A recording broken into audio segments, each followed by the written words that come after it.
less than 2 weeks away from when the top Republican presidential contenders will meet in Milwaukee for their first debate. But there was another Wisconsin tie to the event, as political reporter Will Keneally explains. Will? So, Charlotte, we're expecting Wisconsin's big-name Republicans to be at the debate site in Milwaukee later this month, and that includes former Governor Scott Walker, whose organization, Young America's Foundation, is helping host the debate. Now, it's an event that the former governor knows well, as he himself ran for president just 8 years ago in 2015. And in that vein, he gave this offering to the other candidates, as we're now just under 2 weeks to go.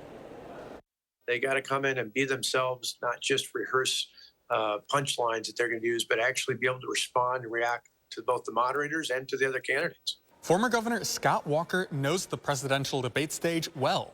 He was on it just 8 years ago when he ran for president in 2015. We don't need an apprentice in the White House. We have one right now.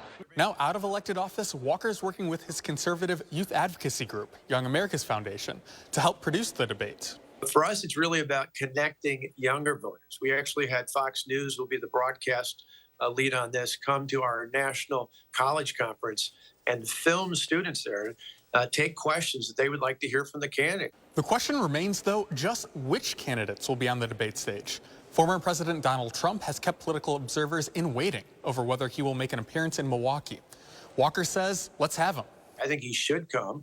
I think he's a prize fighter, and a prize fighter belongs in the ring defending his title. And I actually think if I were advising him, I'd tell him to go, because I've seen him firsthand, the way he was in those first couple debates when I stood next to him. This guy took charge. He basically took over the debate, not only from the other candidates, but from the moderators. A strong performance by Trump could set the tone for the primary.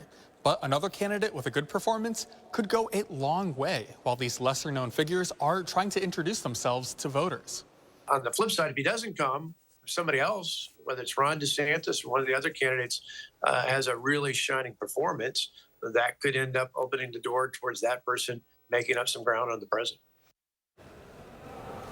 So this is part of a longer conversation that we had with the former governor, and you can watch the full interview this Sunday on For the Record, airing after Face the Nation.